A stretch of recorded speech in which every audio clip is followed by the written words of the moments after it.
저희 열왕기상 22장 1절에서 14절 읽겠습니다.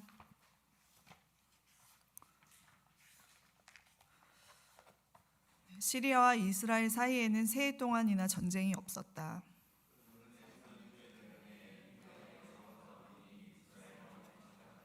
이스라엘 왕은 자기의 신하들에게 말하였다. 길르앗에 있는 라못은 우리 땅인데도 우리가 그 땅을 시리아 왕의 손에서 다시 찾아올 생각조차 하지 않고 있소. 경들은 이것을 알고 있었소.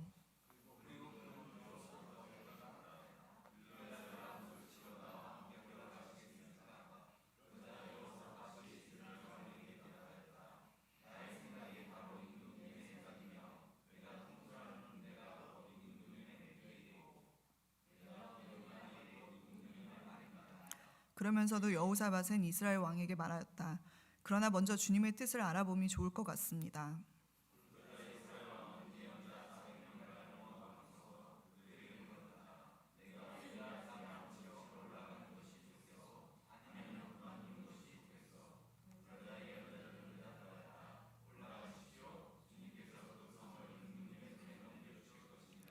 여호사밧이 물었다. 이 밖에 우리가 물어볼 만한 주님의 예언자가 또 없습니까?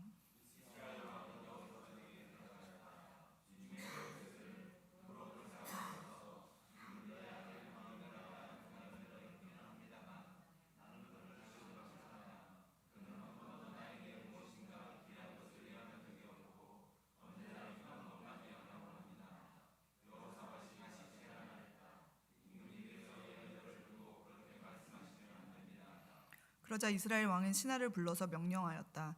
이물라의 아들 미가야를 빨리 데려오너라.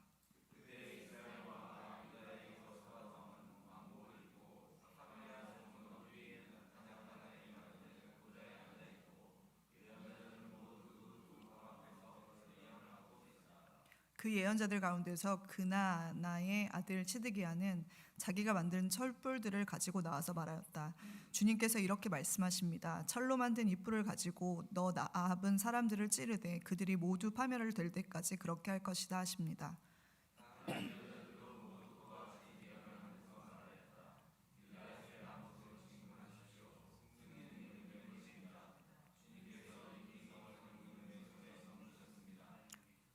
미가야를 데리러 간 신하가 미가야에게 말하였다. 이것 보시오. 다른 예언자들이 모두 한결같이 왕의 승리를 예언하였으니 예언자께서도 그들이 한 것과 같이 왕의 승리를 예언하시는 것이 좋을 것이오.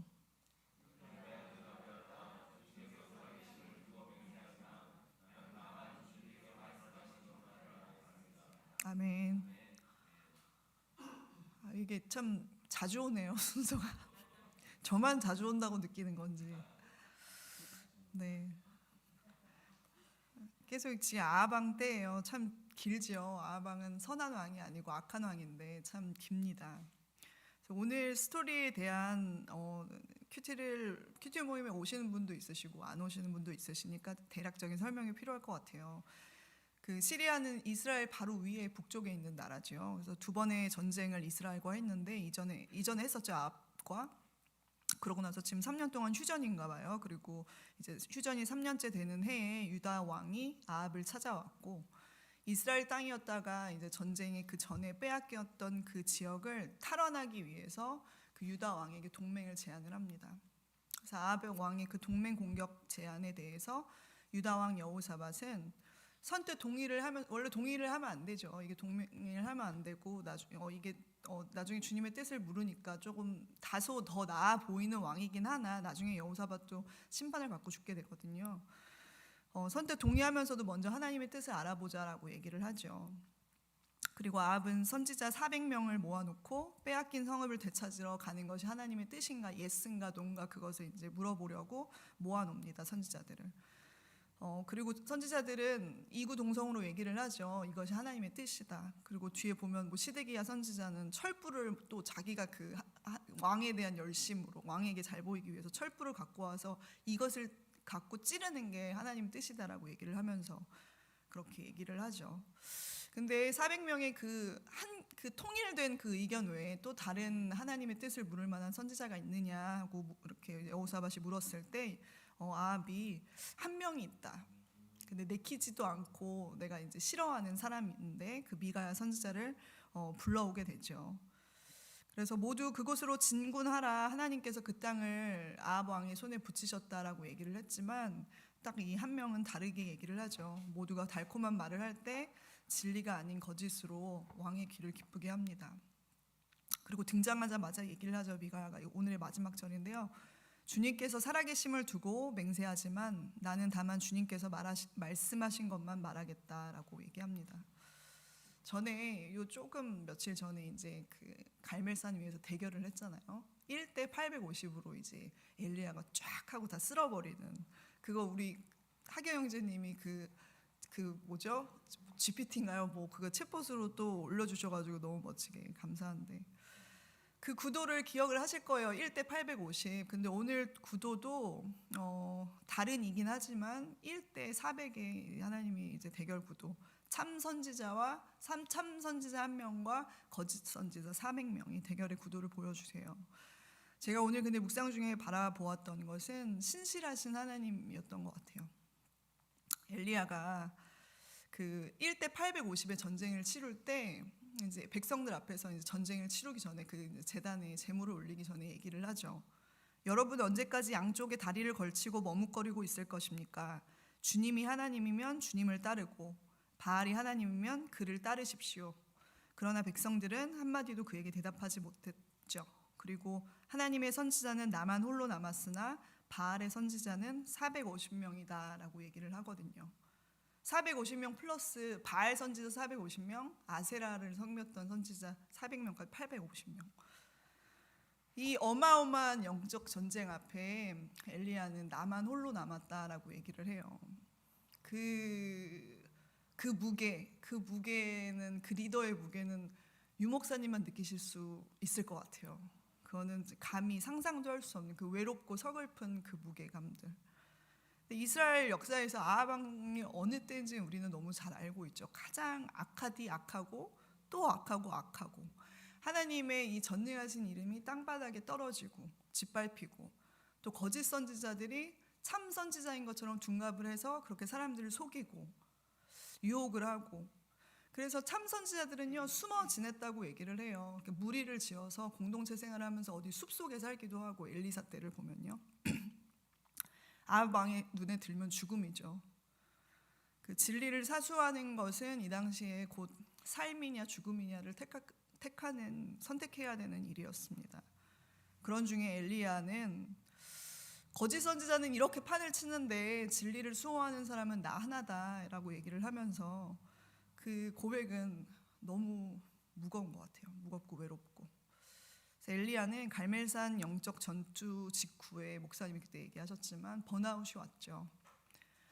그 무게감을 당시에는 감당을 했지만 영적인 하나님이 주시는 힘과 또 별도로 그 심리적인 그 무게감, 치열함 그것을 벗어버리지 못하고 또 번아웃에 오죠.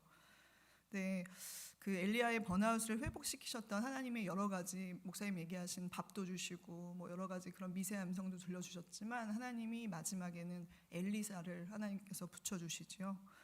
그래서 하나님의 신실하신 사람들 곧 하나님께서 남겨놓은 사람들 그 빛과 진리의 수호자들이 하나님 여전히 엘리야 너 외에 다른 사람이 존재한다라고 말씀해 주셨죠. 그러면서 하나님께서 얘기를 하세요. 그러나 나는 이스라엘의 7,000명을 남겨놓을 터인데 그들은 모두 바알에게 무릎을 꿇지도 아니하고 입을 맞추지도 아니한 사람이다. 이 7,000명에 속했던 2명이 그 엘리야의 그 사역을 계속 이어나가는 그 제자 엘리사와 오늘 본문에 나오는 미가야 선지자입니다. 미가야 선지자는 진리를 곧이곧대로 얘기를 했기 때문에 아합 왕의 증오의 대상이 되죠. 싫어한다고 나오는데 몹시 싫어했을 것 같아요. 그래서 400여 명의 선지자들이 목숨을 담보로 거짓의 메시지를 전할 때 그를 부르러 간 사람이 신하가 얘기를 하죠. 이것 보시오. 다른 예언자들이 모두 한결같이 왕의 승리를 예언하였으니 눈치껏 행동하라고 얘기를 해요. 당신도 좋은 말로 아합 왕의 심기를 건드리지 마라. 하지만 오늘 본문 마지막 말씀처럼 주님께서 살아계심을 두고 맹세하지만 나는 다만 주님께서 말씀하신 것만을 말하겠습니다. 라고 하면서 자기 목숨 부지보다 하나님의 진리를 전하는 것이 선지자인데 그 부르심을 택하기로 합니다. 사람들이 흔히 얘기하기를 그 죄악이 점점 강도가 세진다고 얘기하고 말세가 가까운다고 얘기를 하잖아요. 근데 저는 사실 그 말에 동의를 하지 않는 것 같아요. 그리고 성경적이라고 생각도 하지 않고요. 왜냐하면 죄의 역사는 어느 때나 아주 심하죠. 그 창조의 때나 지금의 21세기 사람들이 말세네 이렇게 얘기하지만 죄의 형태나 강도나 그 방법의 차이는 조금씩 있더라도 그 본질은 너무 같지요. 그리고 오늘 와하방 때처럼 당시의 리더 뭐 로마 제국에서 그 크리스천들이 핍박받고 이런 거 그런 리더의 불순종이나 하나님에 대한 그 거역함 그 정도가 다소 그 경도의 차이가 있다 뿐이지 경중의 차이가 있다 뿐이지 늘 있어 왔죠. 그래서 하나님이 이렇게 심어 놓으시고 예비해 놓으신 이런 악과 어둠에 대항해서 신실한 하나님의 빛과 같이 그 진리의 등대 같이 진리를 수호했던 사람들은 늘 있어 왔던 것 같아요. 우리가 잘 알고 있으니까요. 신실한 주의 종을 부르시고 세우시고 또 그를 통해서 주의 뜻과 신실하심을 나타내는 그 신실한 사람들보다 더 신실하신 하나님을 저는 봤던 것 같습니다. 미가야의 이야기는 이제 오늘 내일로 끝이 나거든요. 미가야는 잠깐 나왔다가 이제 들어가는 사람인데 이 악한 때에 이제 그 엘리야의 그런 이런 본질과 지금 미가야가 하나님 같다고 얘기를 하시니까 엘리야의 최후가 우리가 알고 있죠. 엘리야의 최후 한번 띄워주실래요, 하경 형제님? 이게 엘리야의 마지막이에요. 성경에 이제 두 명의 죽음을 보지 않고 천국에 올라간 두 명이 있죠. 우리가 잘 아는 에녹이 있고요, 엘리야가 있는데 왜 이때 하나님 데려가셨을까? 엘리야를. 저긴 지금 엘리사가 그 장면을 보고 있지만 뒤로는 선지자들이 있었다고 정확히 얘기하지 않지만 선지자들의 얘기가 나오고 그 다음에 이제 선지자 다 알고 있었고요. 그걸 올라갈 것이라는 것을 선지자들이 보고 있었다고 저는 생각을 해요. 그래서 아까 말한 그 이름도 빛도 없이 악한 시대에서 진리를 위해서 스트러글링했던 그 선지자들의 목전에서 저렇게 올라가죠. 엘리야랑 엘리사 때는 그 구약의 어느 때보다도 하나님이 집약적으로 강한 기적이나 표적을 되게 많이 보여주시거든요. 그런 때가 없어요. 그리고 쭉 오다가 그 다음에 예수님이 다시 오셔서 공생의 3년을 사실 때 사람을 살리시기도 하시고 문둥병자를 고치시기도 하시고 그런 또 집약적인 기적이 나타나는데 하나님 왜 그러셨을까? 아방 때 이런 기적의 대부분이 그 대상이 아합의 그 통치하에서 공고하고 이런 핍박받으면서 살았던 선지자들이나 하나님을 경외하는 과부들이나 그 아들이 죽었던 그런 사람들에게 하나님 특별히 이렇게 주시거든요. 그래서 엘리야가 모든 선지자들 앞에서 이렇게 회오리 바람을 타고 불병거를 타고 올라갔을 때 그 죽음을 보지 않고 천국으로 올라갔을 때 그 예수님 말씀이 그대로 현실되지 않았겠어요? 나는 부활이요 생명이니 나를 믿는 자는 뭐죠? 죽어도 살겠고 무릇 살아서 나를 믿는 자는 영원히 죽지 아니하리니 네가 이것을 믿느냐. 근데 그 위로가 필요하고 아하방 때 죽느냐 사느냐 내 그 부르심을 지키느냐 안 지키느냐는 정말 죽고 사는 문제인데 그런 선지자들에게 하나님이 엘리야 이렇게 신실하게 하나님의 뜻을 끝까지 따르는 사람은 최후는 이러하다라고 보여주셨을 때 정말 많은 사람들이 위로를 얻었을 것 같아요. 그래서 저도 아이들 이제 학교에서 저번 학기 때 그 아이들 선생님 중에서 음악 선생님이 계시는데 음악 선생님이 되게 신실한 크리스천이에요. 그래서 이제 공립학교에 다니니까 공립학교에서는 뭐 예배나 이런 것들이 철저히 금지가 돼 있죠. 근데 그 선생님이 아이들을 모아놓고 사모님인 것 같아요, 목사님 사모님. 아이들을 이제 불러서 학교 끝나고 나서 바이블 클래스를 이제 그분이 매해 하셨거든요. 그래서 저희도 공립학교에서 요즘 이런 광경을 보는 것은 쉽지 않고요. 이게 그 이제 킨더 같은 저희 그 영혼의 반에서 하거든요, 교실에서. 거기서 예배를 드리고 이러는 것들을 제가 보면서 미국이 너무 악해지고 요즘에 그런 LGBTQ부터 시작해서 너무 이런 공교육이 무너지는 것들, 하나님의 그 경외하는 사람이 없어지는 것 같은 그런 느낌이 진짜 많은데 다 끝나고 애들이 나오는데 50명 정도가 이렇게 쏟아져서 나오는 거예요. 그래서 이런 되게 이 사람들도, 이 백인들도 뭐 이렇게 요즘에 교회 안 다니는 사람 많다고 하지만 정말 그거에 대한 갈망이 있고 이렇게 예배를 사모하는 사람이 있고 우리 자녀가 그 성경의 신앙 안에서 자라기 원하는 사람이 이렇게 많구나 하면서 제가 이렇게 눈물이 글썽여지더라고요. 그러니까 내가 가는 이 길이 나 홀로 가는 것 같은데 이렇게 많은 사람들이 있다니, 그래서 감사했던 것 같아요. 그래서 나의 영적 전쟁을 혼자 치르는 것 같지만 하나님은 은혜로 택하심을 받은 남은 자, 하나님께서 친히 남겨놓으신 자들이 있어서 함께 이 선한 싸움을 싸우면서 갈 수 있다는 거, 그것이 참 위로가 된다라고 생각을 했고요.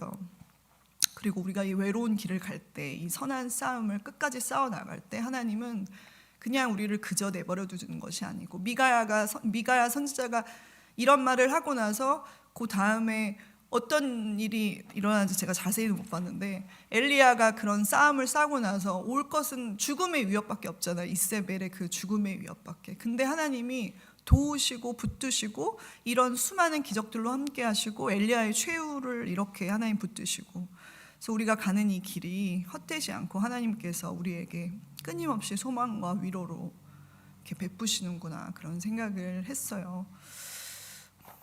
제가 로마서 11장 3절에서 5절 말씀 읽고 끝내려고 그랬는데 전화기가 저기 있어가지고 오늘 말씀을 맺겠습니다. 우리가 가는 길이 홀로가 아니고 하나님 붙여주신 이런 미가야 선지자와 같은 엘리야에게는 또 그런 사람들이 있었고, 이런 어두운 세대에서 우리가 침묵하며 다들 살아가는 것 같지만 하나님이 그 사람들과 함께 하시고 소망 주시고 위로 주신다는 거, 오늘 그게 제가 묵상한 바였습니다.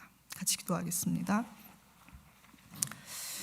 하나님, 우리가 가는 이 길이 멀고 험하고 혼자 감당하기에는 너무 버거운 그런 시련들이 참 많이 찾아오는 우리의 믿음의 선한 싸움이지만 하나님께서 우리에게 함께 해주시고, 우리가 이 가는 길을 홀로 가는 것이 아니라 우리 동료 목자 목녀님들과 또 우리 형제 자매들과 함께 갈 수 있도록 해주셔서 감사합니다. 하나님, 우리가 이 외로운 길을 걸어갈 때에 하나님께서 우리를 그냥 내버려 두는 것이 아니고 또한 우리에게 필요한 날마다의 위로와 소망을 주셔서 우리의 심령을 채워주시고 또다시 주저앉지만 또다시 살아가고 일어날 수 있는 그 힘을 주셔서 감사합니다. 하나님, 우리가 가는 이 길이 헛되지 않다고 얘기해 주셔서 감사합니다. 이름도 없이 빛도 없이 하나님의 부르심을 세계 곳곳에서 감당하시는 선교사님들, 동일한 위로와 소망으로 우리 선교사님들과 함께하여 주시옵소서. 귀하신 예수님의 이름으로 기도드렸습니다.